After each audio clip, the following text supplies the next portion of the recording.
The former royal known as Prince Harry is definitely forcing the hand of the King, King Charles III, and of course his elder brother, Prince William. But as ever, let me explain. Hi, good morning, Neil. Sean here. Nice to see you. Hope you're all keeping well. Thank you also for your beautifully kind comments about the doctor's appointments. Yes, a lot of people thought it was a fun tongue-in-cheek thing. It's not. It's literally happening over here.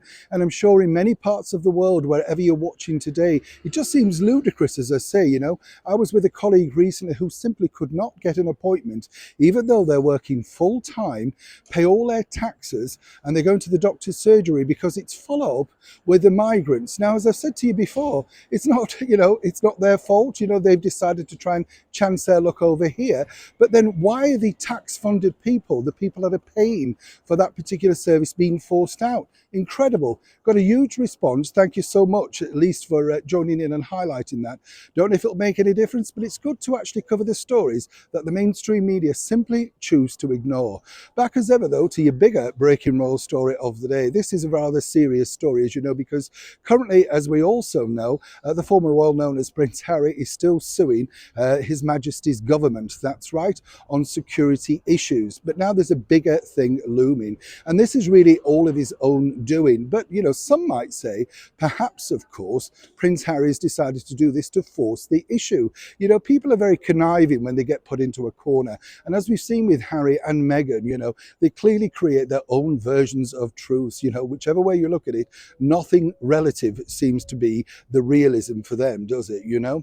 She still insists, of course, on all of these stupid narratives that have been proven to be complete and utter lies. She lied herself, as we've said many times, to the British court. Anybody else would, of course, been inside for perjury. Seemingly, she managed to escape that. But what's interesting here is, as we now know, Prince Harry claims that, of course, while in Afghanistan, he shot members of the Taliban, 25 allegedly in total. This now increases, rather worryingly, the security over here, not just here, but for the senior members of the British monarchy, but throughout the United Kingdom, for retaliation attacks. Now, again, stupidly, Prince Harry's also made sure that he's going to have to increase his own personal security now, which of course he's always complaining about because he has to pay for.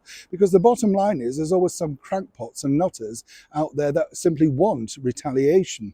But by stating this, whether it's true or not, and many people are disputing the validation of this particular ridiculous outburst once again, not only the fact that, if you are a member of the armed forces, whether that be the Navy, the Royal Air Force, or the British Army, whatever, you do not talk about such things. It is the one rule. But the bottom line is, with Harry, there are no rules, particularly where money is concerned. But for now, thanks to him, of course, security is having to be raised over here in the United Kingdom. Truly, as many people now believe, isn't it really time to make sure this has been put a lid on, strip them both of their titles and let them fade into obscurity? Because the bottom line is, now they're a threat to everybody.